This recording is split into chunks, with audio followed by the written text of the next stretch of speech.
Appearance on Dion's Daily Dose does not imply endorsement from or by any candidate or guest. The views, thoughts, and opinions expressed by Dion Bergeron or Dion's Daily Dose are his own and do not represent the views, thoughts, and opinions of any guest. Material and information presented is for general information purposes only. The Dion's Daily Dose name in all forms and abbreviations are the property of its owners, and its use does not imply endorsement of or opposition to any specific organization, product, or service. If you'd like to support the show, please visit our Patreon at patreon.com/. All right, ladies and gentlemen, welcome to today's episode of Dion's Daily Dose. Today, we are well into primary season, and as such, we're trying to wrap up the last few appearances, and we try to get everybody on the show. You guys know that. Tonight, we are interviewing Chuck Watterson, who is a candidate for LaPorte County Prosecutor. He is running in the Republican primary against the incumbent, and we've slotted the next hour so we can hear why he believes he should be your vote and mine. Without further ado, here he is. Welcome. Hey, Dion. Thanks for having me on. I appreciate it. Absolutely, man. It's good to see you. How you been? Fantastic. Enjoying the weather, in spurts. Tried to get some more signs out today, but decided to hold off for yet another wind event. And in the middle of campaign season, got more pancakes in me than I can imagine, but we're getting there. Those pancake breakfasts, man, they're incredible and they're phenomenal. They help a lot of places, but you really get sick of them when you're campaigning, man. It's just so tired of the pancakes. Absolutely. I'm getting kind of tired of the pancakes, but I love meeting new faces because you see a lot of the same people at these events, but it's meeting new people and remembering their names, talking to them when I see them at the next pancake breakfast. But the 2 pancake breakfasts in one day, that's getting a little much. It can be a bit much. I'm really bad with names. It's just something to do, I guess, with the way my brain works. But I'm so bad with names. So when I ran for office, it was always very, very embarrassing that I knew I had just seen this person at a different pancake breakfast, but I just couldn't remember the name. So I guess there's tricks for that I haven't learned that help with remembering names. But tell us about yourself, and we'll kind of go from there. Sure. Yeah. So again, my name is Chuck Watterson. I'm my family's from LaPorte. I'm from LaPorte as well. I've been here since my first year of high school, but my family's born and raised, all the way back in the early 1900s. And they were here. Then my dad, he is a Marine. He's into his second career now, but he is a Marine. So I was born in Cherry Point, North Carolina on the Marine Corps base. And then moved to San Diego while he was in the Marines. And I didn't really see him much while we were in San Diego because he was in Desert Storm and then also Desert Shield with Somalia. So it was really me and my mom in San Diego. And then when my dad got back, he was put on recruiting duty. So he became a recruiter in South Bend of all places. So we came back to Indiana. And then in 2003, right as I was about to head into high school, they moved back to LaPorte, and I've been here ever since. I went to LaPorte High School, played on the football team, first team to ever win sectionals and regionals, no big deal. And then from there, I went to Purdue in Westville, got my degree in communications and political science, and then kind of took a year working at my dad's union HVAC shop in South Bend, refrigeration, and then decided to apply to law school because I was kind of in a loss of what I wanted to do. I had a career path to be a Marine Corps officer, but my knees said otherwise. So I was just sitting around one day and was like, what do I want to do? I've always wanted to be a lawyer, I guess. Let's try law school. So I applied to some law schools, took the LSAT, then ended up going picking Valpo. And I never lived over there. I commuted, so I stayed in LaPorte then. Fresh out of law school, I took a job as a prosecutor under John Espar, and then later under John Lake. And then I left to go to the private practice because that's where they say all the money was made. But I realized real quick, while my passion was criminal law and I loved it in the private practice, I realized that on a more micro level, my passion is prosecuting and what goes behind that. So I did a few years in the private practice and then was appointed as chief deputy under the incumbent that I'm running against. So I did 3 years there running the office, doing trials everywhere from murder to theft to traffic tickets, everything. And that's where my passion is, in the courtroom. I love prosecuting cases. I love working with law enforcement, love working with our support staff. And I love the relationship I develop with victims and families of victims throughout cases. Still, I have relationships with them. If you follow my Facebook, you'll see a lot of them reposting because they know what I'm about and they know what they're not getting when I'm not there. And it was crushing to leave or be fired, but I feel like it was a necessary sacrifice for the county and for that office to run effectively. But just a little bit more about myself before we get into that is I have a 5-year-old daughter. So I always tell people I have a vested interest in keeping this county safe and keeping our kids safe. And it's not favoritism. It's just, I have a vested interest, it works for everybody. So that's why I'm running. There's a very important difference there. Mm-hmm. Absolutely. So that's a bit about me. Right now I'm a defense attorney, and I like being an attorney.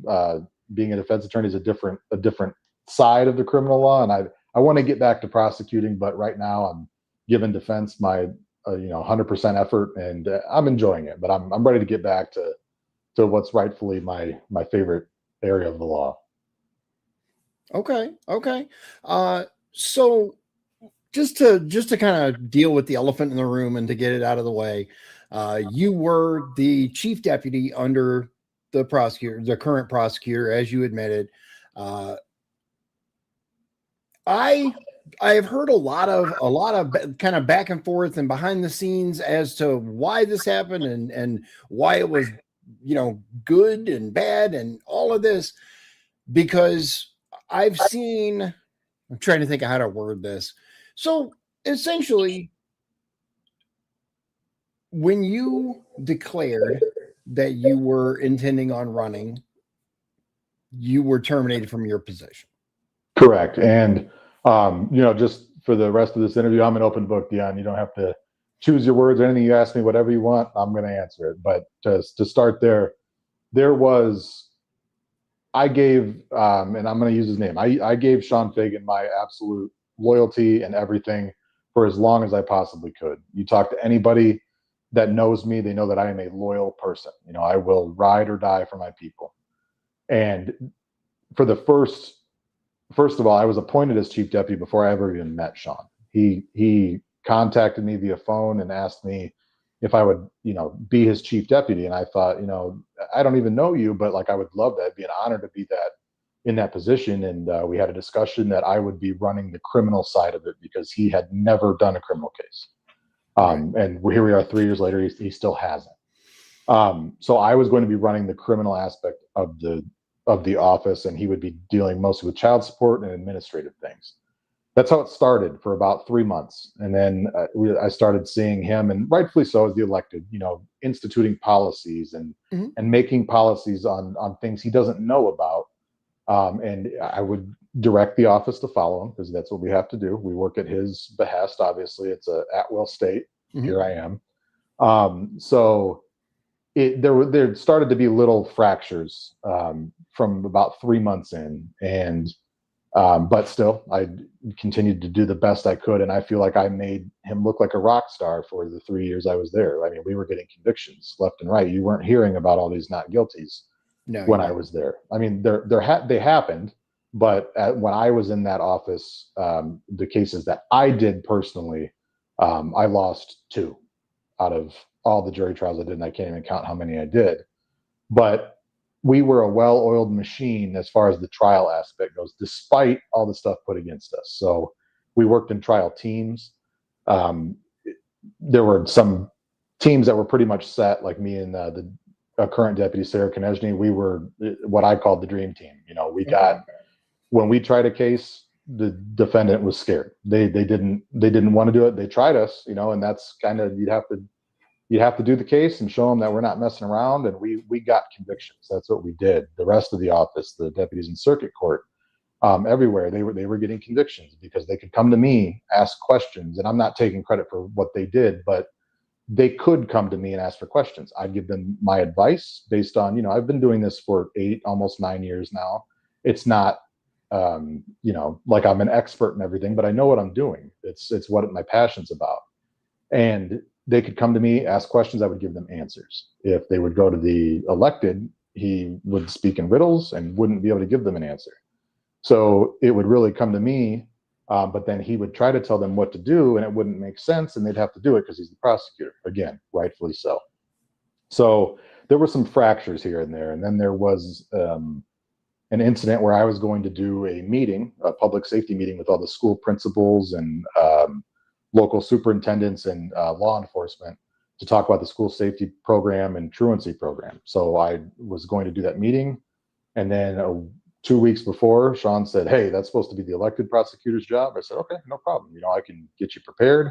So I sent him an outline, a presentation, everything. He showed up to that meeting, and immediately I was getting texts from principals, law enforcement, like, what is this guy talking about? And I was like, I have no idea. And they knew in advance that I was going to do it, but I was told not to be there. Mm-hmm.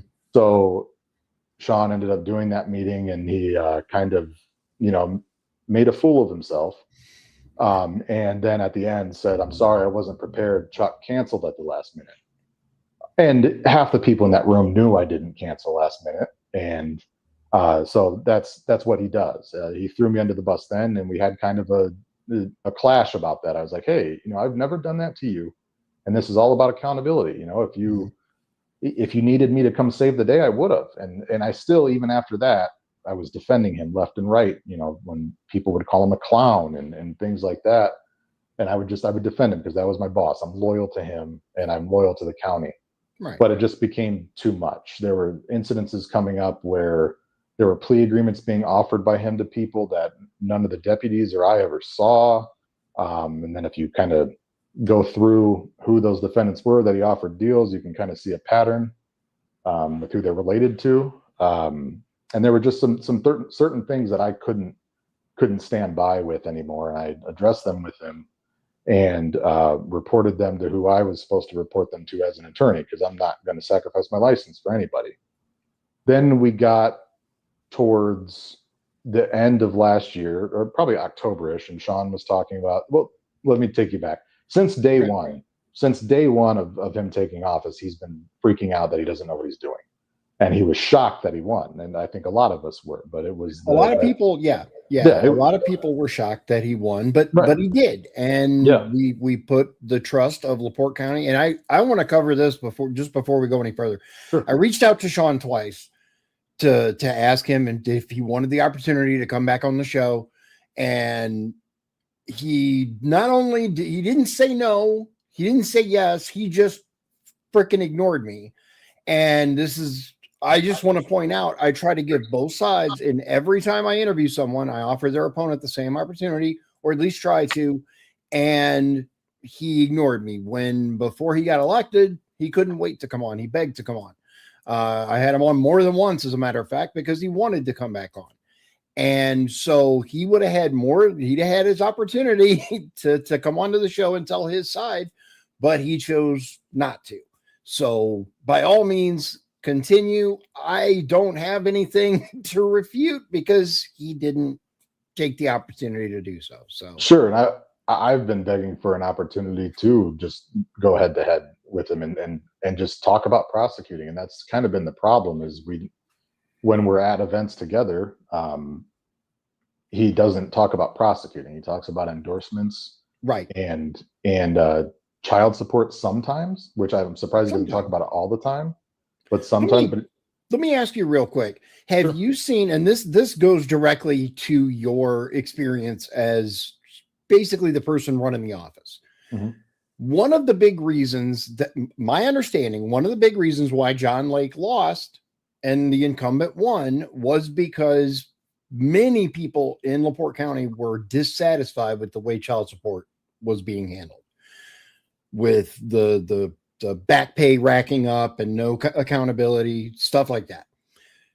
You took over. You said he kind of kept doing the child support thing, But did you see an improvement in the area of child support while you were there compared to your time prior to him getting elected? No, because the idea was I was running the criminal side, and Sean kept the child support stuff to himself. He was the one. It was him and two other deputies. Now, I do know that we were prosecuting some cases, but I was pretty insulated from the child support world. Okay. Because that was his expertise, apparently. So I don't have any insight into that.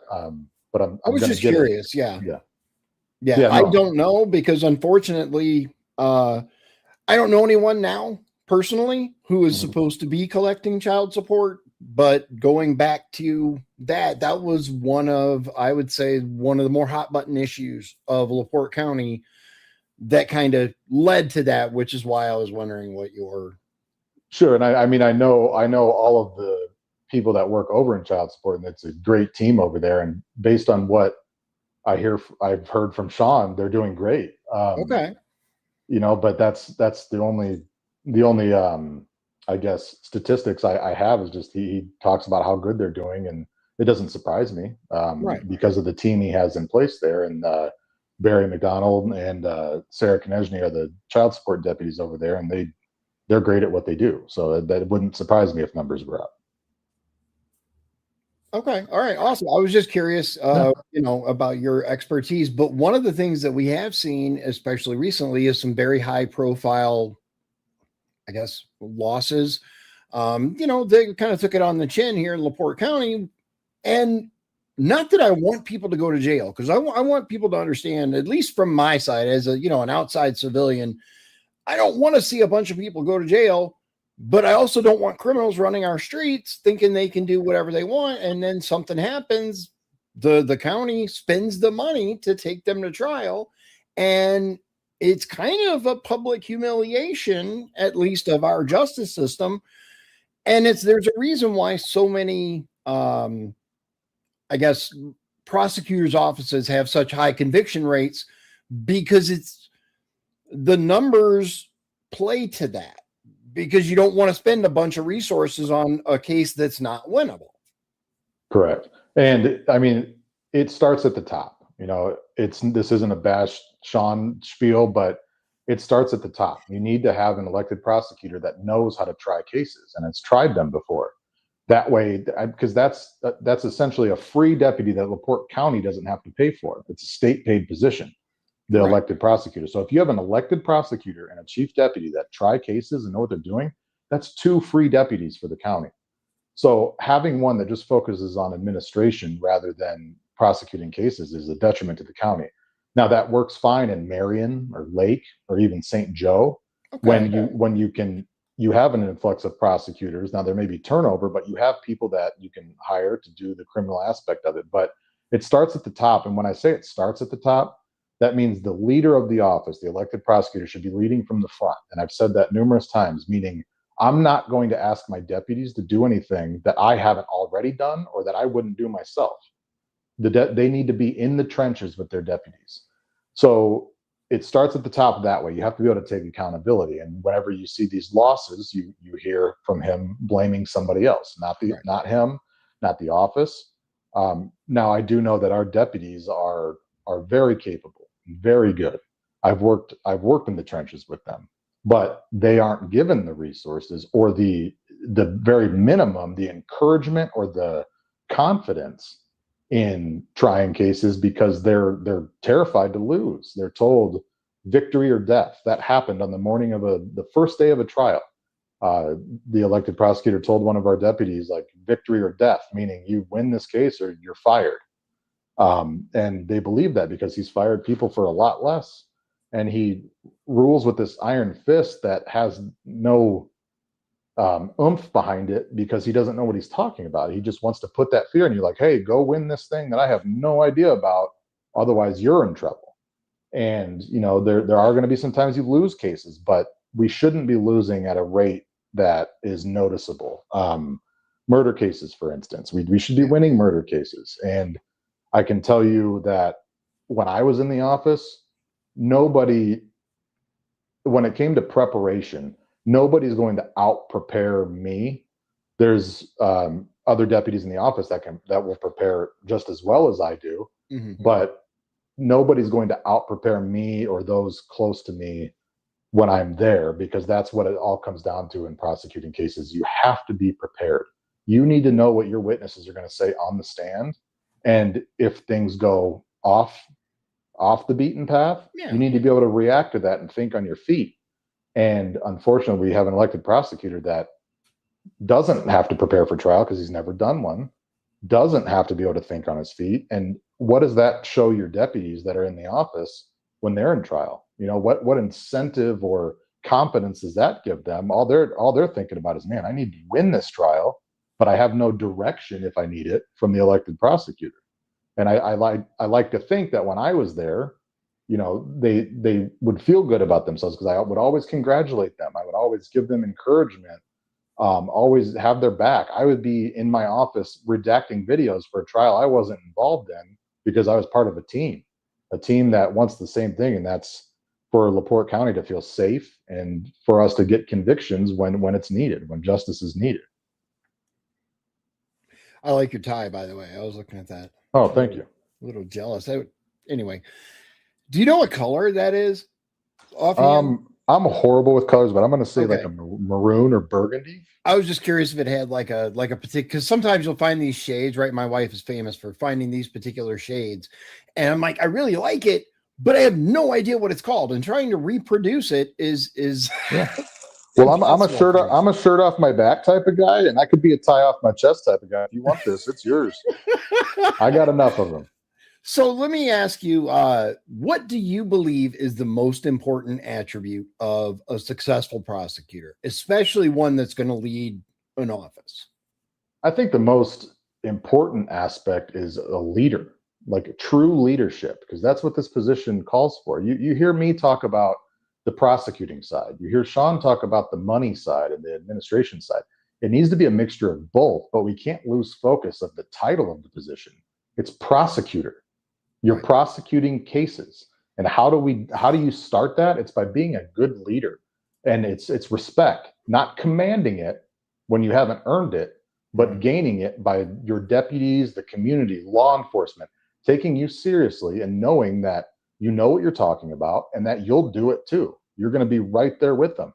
And when I talk about respect, it's about treating everybody with respect. You should walk into your office, and right now, or when I was there, it was miserable to be in that office, because you never knew if Sean showed up, you never knew what the day was going to bring, because it was never like a, hey, how's your day type conversation with him. It was like just he grilling you about something, and speaking in riddles, and you're like, I have no idea what we're even talking about. But it was just, everyone was always on edge because they were scared for their job and overwhelmed with these policies that were put in place, and having to spend our own money on trial supplies and things I've heard like that. Can we just talk about that real quick? Because I don't think a lot of the general public, I know I was shocked when I heard about this. A lot of the general public have no idea about this. So one of the things that I've heard consistently from the incumbent is his extolling the virtues of how much he's given to DNR or to this law enforcement agency or to this group. I think there was money that was given to the Stepping Stone shelter. I don't know. That's great. I'm all for that. But you guys are having to pull out of your own pocket for stuff that should be provided, right? Like notebooks, like basic ass supplies, right? Excuse my language. No, for sure. Correct. And now that's not all the time. So when we first started, there's always been, under every prosecutor I've worked for, there's a budgeted amount for office supplies to where we could go, our support staff could go to Kemp's and get, legal pads, pens, papers, copy toner, things like that. And when we first started with Sean, it was like that, if we needed stuff, and we were never out getting, crazy things. We just wanted basic stuff for trial. But when it comes to trial, we would ask for, hey, I need 17 binders, 14 for the jury, 1 for the judge, 1 for the defense, and 1 for us, so that we can kind of prepare everything. And it would be, well, get me a cost on the binders. Okay, no problem. Here's a total cost. Probably going to cost this. No, I need a picture of them too, and I need you to shop around and get the cheapest ones. Okay. And then it just became more and more and more. And then it would be a process where I would tell him directly. Then he'd say, send it to this person so that they can send it to me. And then we'll go through it. And it just became a point where it was trial starting on Monday. I need this stuff. So we would just go get it. But it was easier for us to go get the stuff than have to explain, because we would literally be sitting there explaining why we need this stuff. And, it's used for trial. And he just didn't understand it. Things like depositions, which are needed for some trials, we would be told we needed approval before we order those. And we've never had to do that before because they're necessary for trial. And really with the whole expense thing, what it came down to is Sean had a conversation with me about, I had a goal where I wanted to do like a trial a month because he talks about the backlog. There is a backlog. I wanted to do a trial a month because we're tired of all the continuances and we just want to get after it. And that's what we love to do. So he said, no, we need to try less cases because they cost too much money and they don't make the office money. And that just I kind of stared at him, like, make us money? Like, yeah, they don't make money like diversions or plea agreements do. And I was just blown away by that. And then he even posted, there was something in the newspaper about that where he said, we entered a plea agreement on this case because it saved money and blah, blah, blah, and all this fiscal stuff. When imagine being the victim's family reading that newspaper article and thinking like, oh, it was saved money, but what about my kid, or what about me? Yeah. It just the wrong things to focus on. And I understand that there is a happy balance between the fiscal side and the prosecuting side, but some people may think I'm too law and order. I've heard that before, but that's what the job entails. Yeah. Yeah, there's a difference between exclusively focusing on, prosecute everybody for everything and prosecute nothing.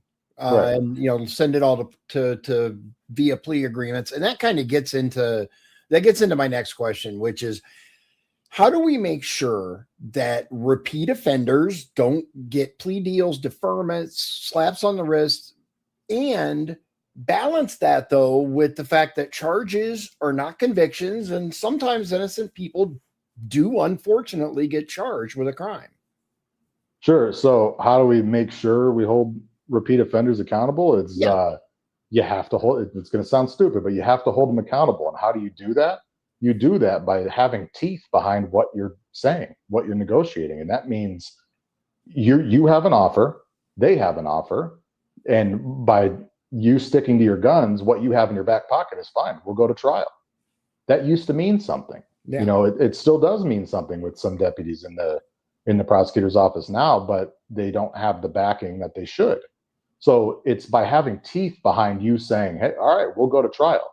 That hasn't been taken seriously as much lately because, they know that, well, the elected prosecutor doesn't want them to go to trial. He wants to do everything with plea deals because it saves money. So that's how you hold them accountable, is by going with the case that you charged. When you charge it, knowing I can prove this in a trial, but we want to start by giving them an opportunity. Now, we're not talking about the habitual offenders here or the very violent criminals, but I don't want to send everyone to prison either. I'm a very reasonable person. Okay. We believe in, as prosecutors, we believe that it's supposed to be reformative, but there are some people and some crimes where that's just not, you don't start there. It's right. So you do something like this, like either murder or involving kids, here's where we start, and you're not going to like it, but I've got something to back it up if you don't want to take that offer. Okay. And what would you say the most profound case you've ever had was that stuck with you long after, and I would say even maybe changed how you practice law? Yeah, they asked us a similar question at the League of Women Voters thing, and I urge everybody to go listen to the three answers. If you haven't seen it, by all means watch it. I urge you to listen to the three answers, because the first two were by me and the Democratic nominee, John Lake, who we both tried cases.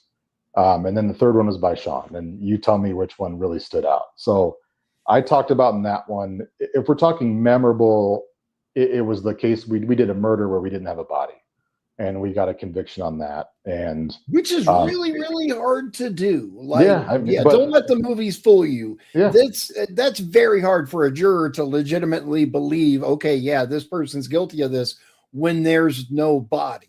So it's very hard to do.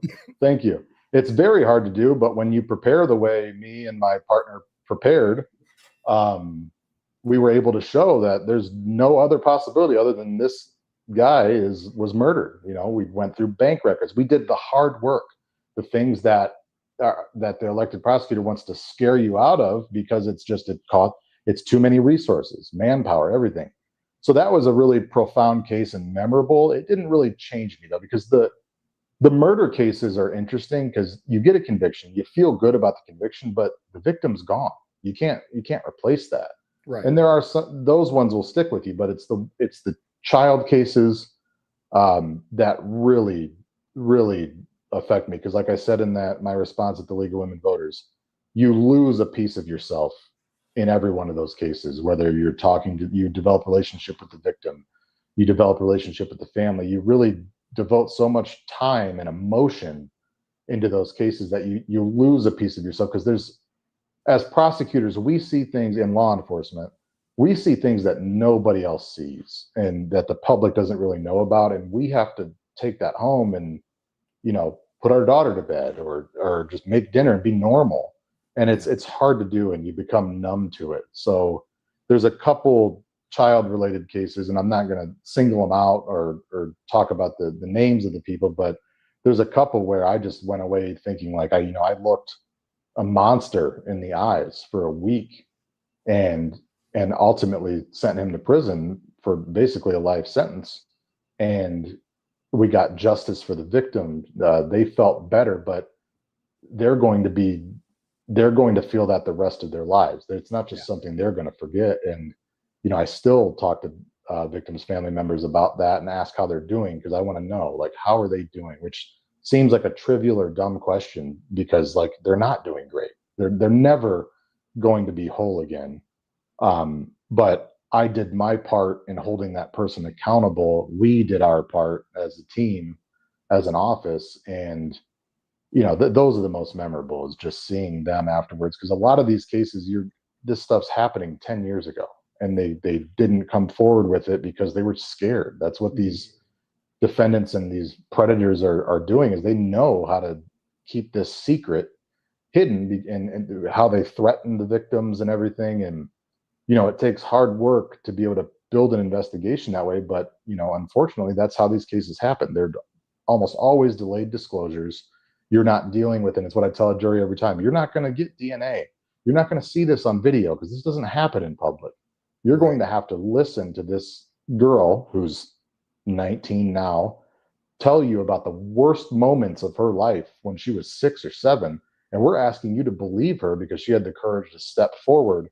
And that's really where the memorable part comes from, is you're seeing the most courageous thing, somebody talk about something very intimate and horrible, and have to tell 14 people to their left, and then the attorneys, the judge, and then the people watching in the gallery. They have to explain all this in detail, because they have to, for us to be able to convince a jury beyond a reasonable doubt that this happened. And it takes courage. And I guess I'm off on a tirade here, but there was one in particular where it was one of my losses. We lost a case where this girl came forward and talked about an incident that happened, and we presented it. She did a phenomenal job on the stand, very courageous, and the jury they didn't believe this girl.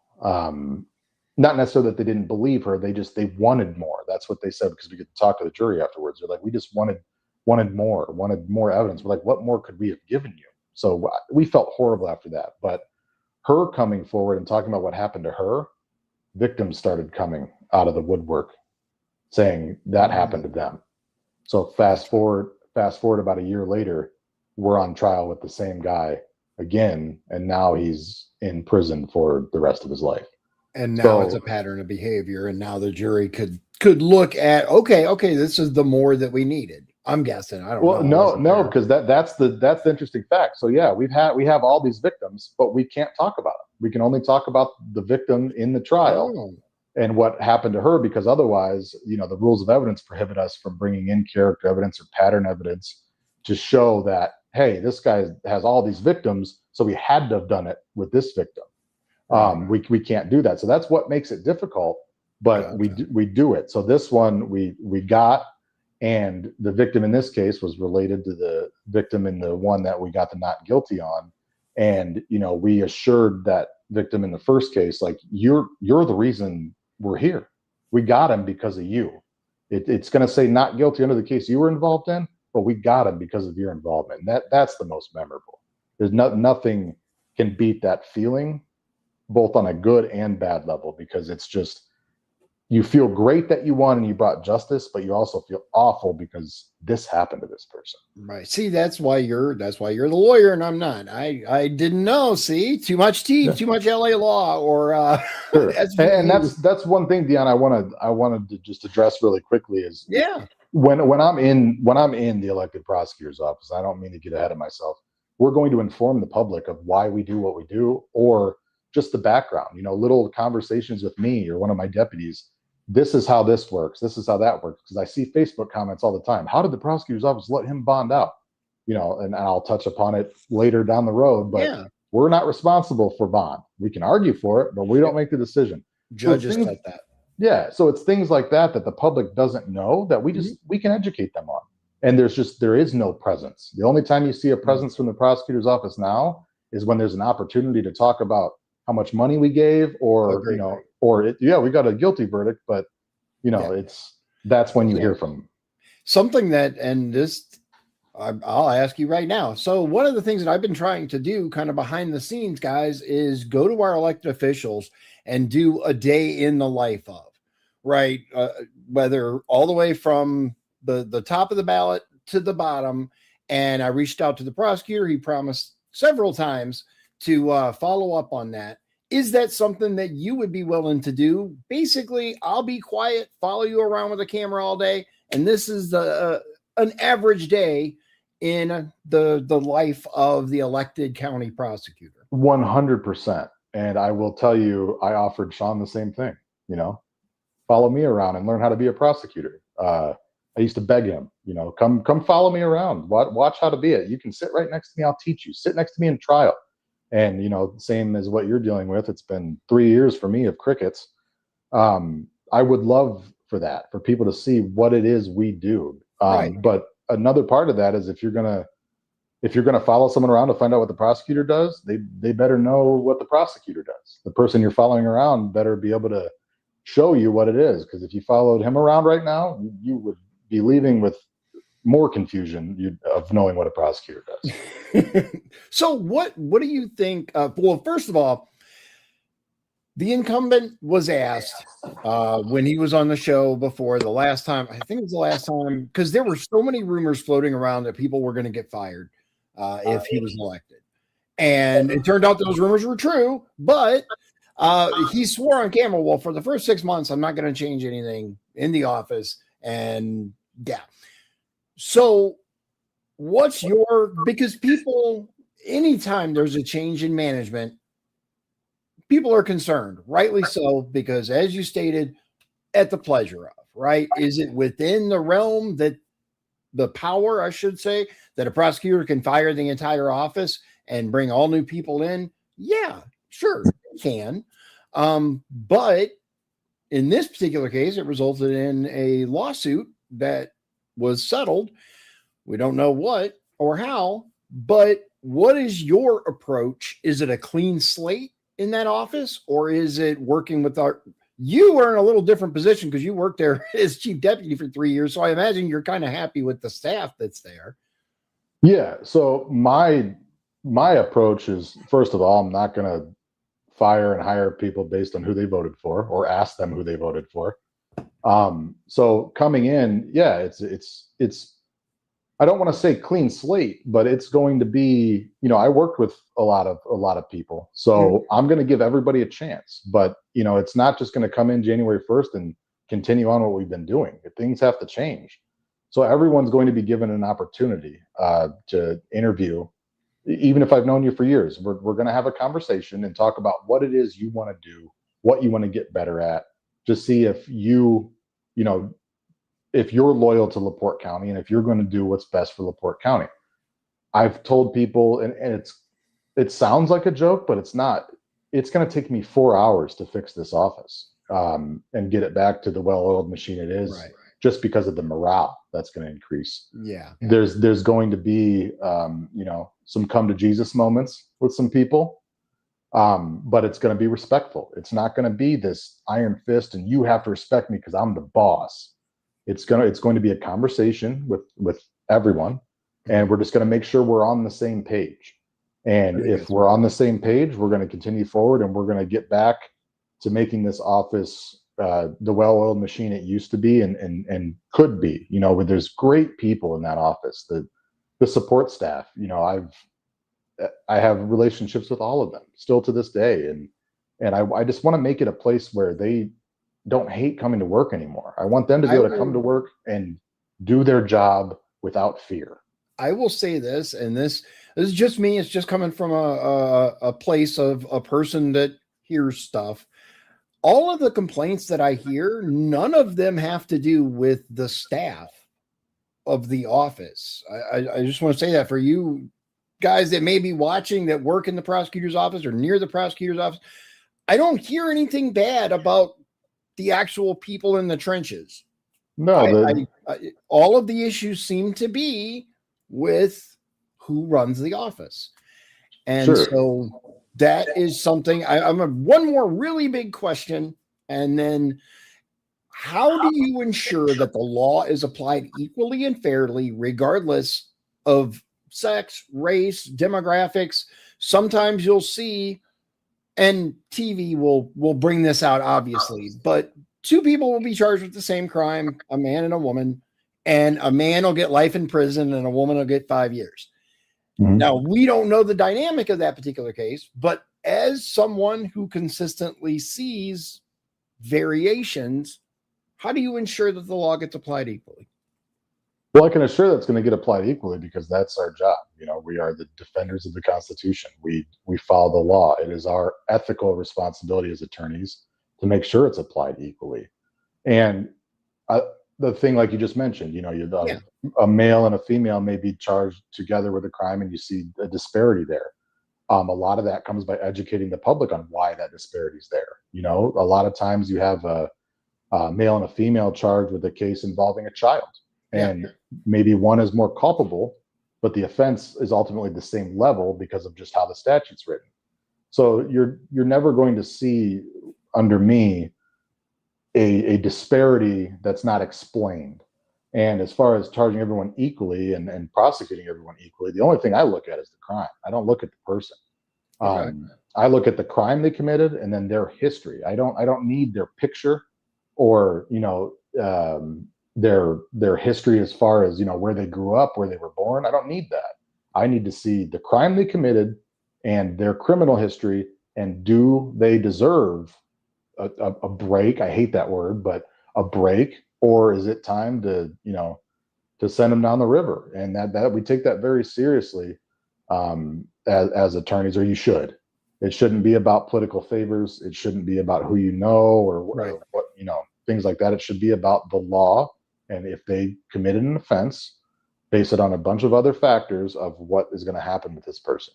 And that my commitment to you, to the county, is that it will be. It's justice for all. Just plain and simple. That's what I'm about. Okay. All right. I mean, I love the answer. I hope that we can I hope for your sake and mine that we have at least a change to more transparency for the office, not just that office, but other offices, because we're in a new age, and we're in an age, I think, where the American public, we don't trust the things that are being presented to us. We don't trust our mainstream media, and you can pick a side, whether it's CNN or Fox News, both are feeding us crap. So as a I guess, tinfoil hat wearing American, I want to see for myself like how things work. And we can read all day civics, but the actual policies that are implemented and why, like you said, they're a particular thing happens a particular way, I think it would go a very long way towards restoring trust in our public institutions. Absolutely. And I've talked about transparency from the very beginning. I think you can see from also my time on the election board how transparent we were with everything because the public needs it. I'm not a politician. So you see me out campaigning, and I'm sure a lot of politicians say that, but I'm not a politician. I'm a straight shooter and I love what I do. I'm not beholden to anybody. So there is nothing to hide in this profession other than obviously confidential things and investigative things. That's the only thing you're going to get no comment from me on is if I can't share it with you ethically. Right. But as far as transparency goes, the prosecutor needs to be out there and telling the people why we're doing things or what you shouldn't be doing in this county. But it all starts with having someone that knows what they're talking about, not just someone that I challenge you to go back for the last 3 years. Any article involving the prosecutor's office, it's going to say, thank you to law enforcement. We have a good team and, investigative. We prove beyond a reasonable doubt. It's a boilerplate. You need to be able to tell the public why this case resulted in a conviction, why the detectives did a good job, why the deputy prosecutors did a good job, because they were working 70 hours during the week. They weren't going home to their family. Like there needs to be more light shed on the actual process. And that's something we haven't gotten because another thing is the deputies and me even were not allowed to talk to the media. We weren't allowed to talk to the public about cases. It all went through the elected prosecutor to be able to talk about. And in fact, there were people that were reprimanded or even terminated for talking to the media. So I had heard rumors that it was a very controlled environment, that you guys weren't allowed to, answer investigations or news people that would call you and talk to the prosecutor. And I personally, I don't like to see power centralized. I'm an American. I like to see it spread out. I like to hear from different people. Yeah. And the media aspect, I understand, because the elected prosecutor, he has to win an election, right? Yes. He wants to be able to control his narrative. Mm-hmm. But you also need to be able to talk about the bad too. But what my whole thing is when you are the elected prosecutor, your deputies should have discretion. They should be able to handle their cases, including with the media. Then obviously they can run it by the elected prosecutor, but they should have discretion on the entire thing. And if they have questions, they should be able to come to you and ask for help. But that's how the prosecutor office operates the best, is when it's each individual deputy has discretion, knowing that when they say something, there's teeth behind it, and knowing that they're going to have the backing of the elected prosecutor, even if they screw up. You're not going to hear me talk about, oh, my deputies messed this up. That's why it happened. You're going to hear me talk about, I messed that up. The deputies work for me. It falls on me. I messed it up. This is how we're going to get better. And obviously, you have to turn those into learning experiences for the deputies. It's not all going to just, I'm not going to fall on the sword just to fall on the sword, but it's going to be a learning moment. So that's what it's about, is just education and discretion, and just having the deputies feel like they are attorneys and that they are doing their job, and they've earned this degree. They've earned the right to be here. Let them work. Let them cook. So if people want to learn more about you as a person, kind of what you represent, they should visit your website, which you have, right? Absolutely. Yep. Wattersonforprosecutor.com. But what I really urge people to do is reach out to me. You can email me. You can find me on Facebook. I answer questions on Facebook every day. I'm not going to dodge you. You're not going to see me ghosting people. If you have a question, come talk to me. If I can talk about it, I'm going to talk about it. Obviously, there are some things, like I mentioned, ethically, that we can't talk about. But I want to talk to people and tell them what I'm about, but you can learn the basics. I want to lead from the front. I want to bring my ultimate message is I want to make LaPorte County a place where you're scared to commit crimes again. So there needs to be a reset in the criminal aspect of LaPorte County, because our law enforcement is working way too hard to present cases to the prosecutor's office. Then ultimately it falls through where they're not seeing the fruits of their labor.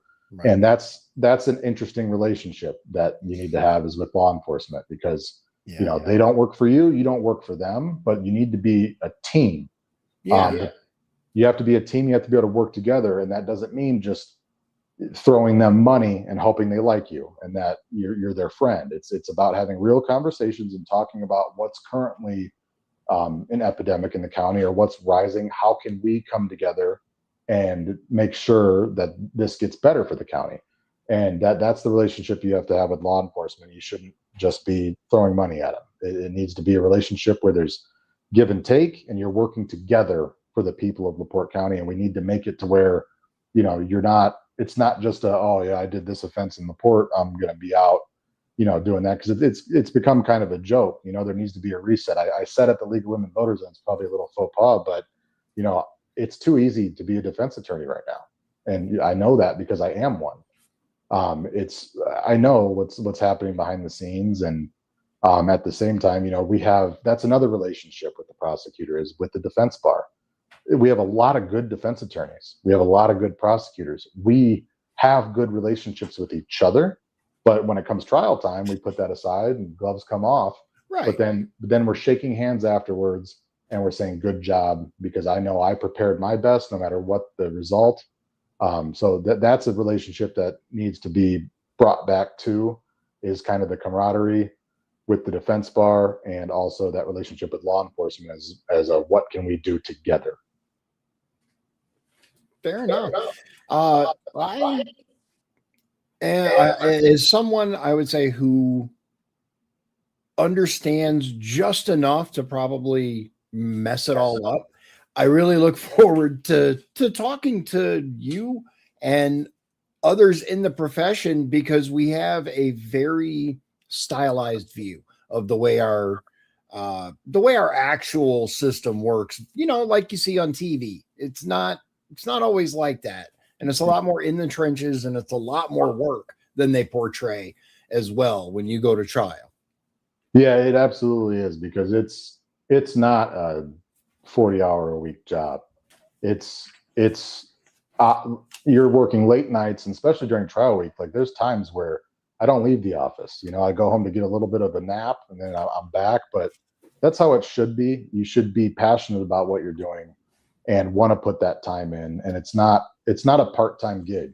If you choose to be a full-time prosecutor, it is a full-time responsibility. And I want people to know that I'm not going to sit and just command everyone what to do. I'm going to be in the courtroom trying cases, and to get me out of there, you're going to have to pull me out of the courtroom, because that's what I love to do. So it is. It's not like TV. Sometimes these things take a while, and it's out of our control. But we need to get back to where it's a little bit more predictable. But we need to see people doing the job. And I want people to remember, it's the job of prosecutor. And the word explains itself. It's to prosecute. And that's what we need to get back to doing. So there have been questions as to, I guess, sorry, my cat is distracting me. No worries. I apologize. Animals. I love animals. Dogs I like, but cats they get me. Cats just get me. Yeah. Are you a cat or a dog person? I've always been a dog person. I lost both my dogs in November. And then no. Man, yeah. I'm really sorry to hear that. Oh, it's okay. Yeah, it still hurts, but I have recently acquired a cat for the last year, and I've never had one before, and it's very. Oh, you're a new cat dad. How's that working? It's working. I'm used to being I thought cats you were supposed to get and just be able to kind of let them be on their own, but he's very he needs attention. So we're cats can be super varied. Like I've had cats that didn't want anything. As a matter of fact, I have a cat that doesn't want anything to do with me. And I also have cats, like my other cat will not get off of me as soon as I sit down on me. And that's just the way it is. I try to kick them out when I do this, but yeah. So you worked for John Lake before he lost to the incumbent, and then you worked for the incumbent. Now, if elected, you're going to come in. You kind of have worked under two very different systems. Do you have a preference? I mean, the preference would be, I guess, I mean, I'm going to run mine very differently than both, but okay. One thing under John Lake when I worked with him was we as deputies felt like we were in charge of our cases. It was, we were making decisions without having to go and get, to go and get approval for certain things, because we were made to feel like, hey, we were hired for a reason.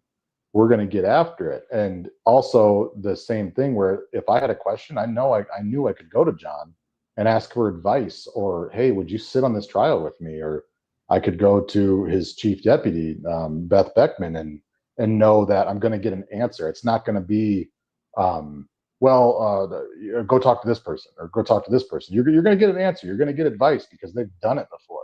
That's a part that I want to bring to the office, or bring back to where you have that person you can go to. I want to bring back, the camaraderie and meeting and talking about our cases and running it by each other without fear of getting our legs cut out from under us because, the elected prosecutor wants to just get it done, or he's already talked to somebody that has nothing to do with the office and already has it resolved, or it's going to make him look bad. That's what under John, I felt like we were doing well. And I did leave under his regime, nothing to do with him. It was just, I went to the private sector because, I wanted to be a big, bad private lawyer. And that's, I had to learn from my mistakes.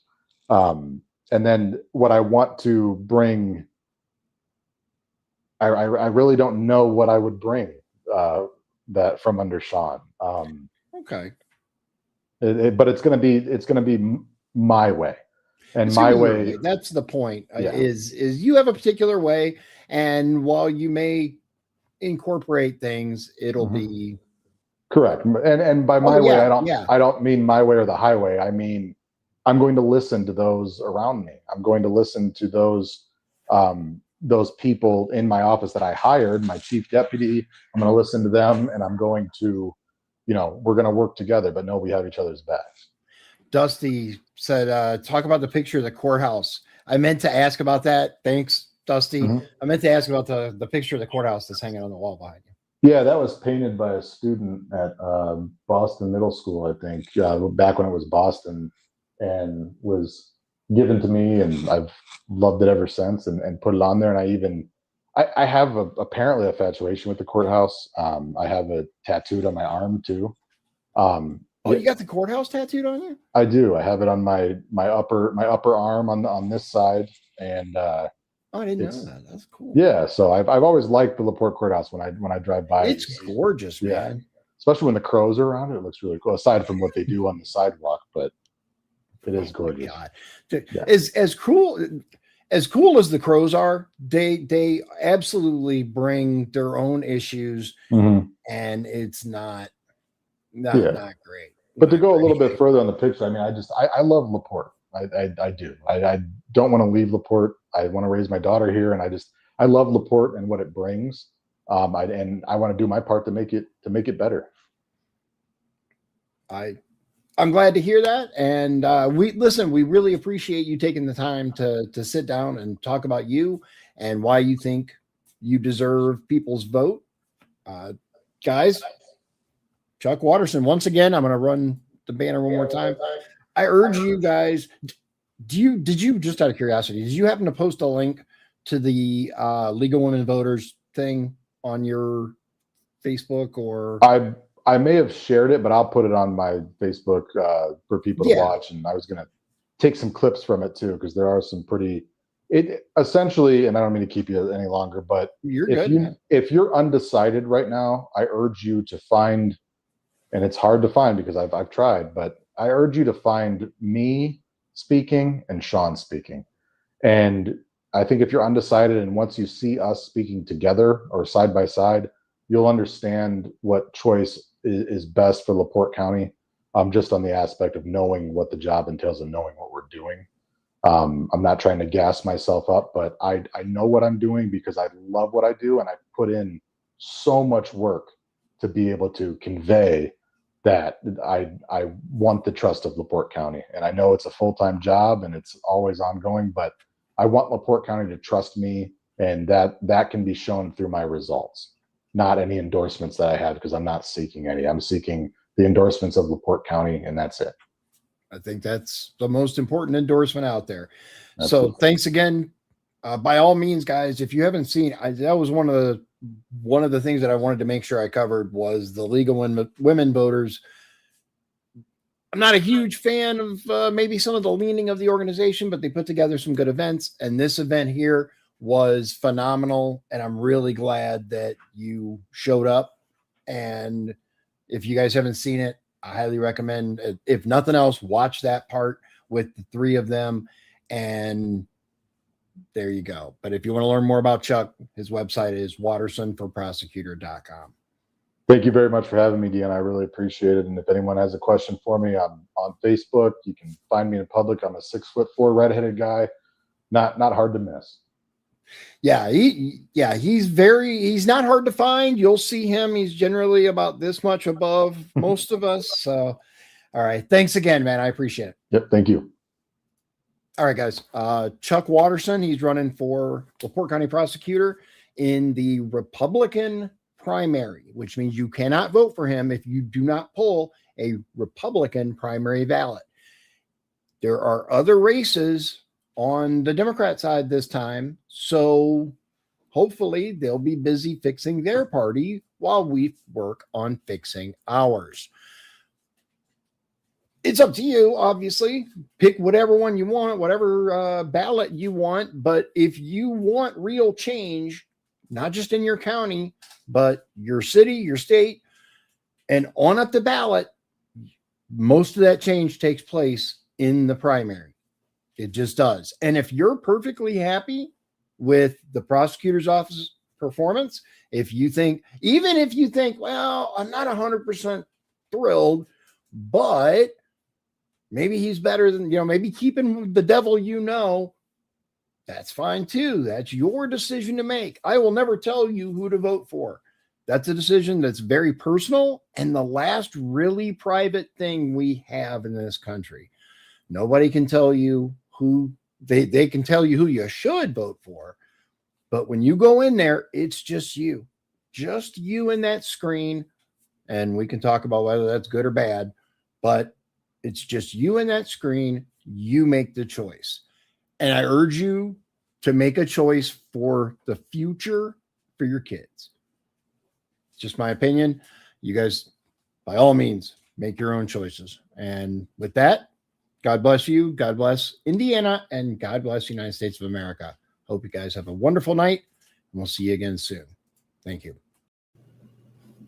Appearance on Dion's Daily Dose does not imply endorsement from or by any candidate or guest. The views, thoughts, and opinions expressed by Dion Bergeron or Dion's Daily Dose are his own and do not represent the views, thoughts, and opinions of any guest. Material and information presented is for general information purposes only. The Dion's Daily Dose name in all forms and abbreviations are the property of its owners, and its use does not imply endorsement of or opposition to any specific organization, product, or service. If you'd like to support the show, please visit our Patreon at patreon.com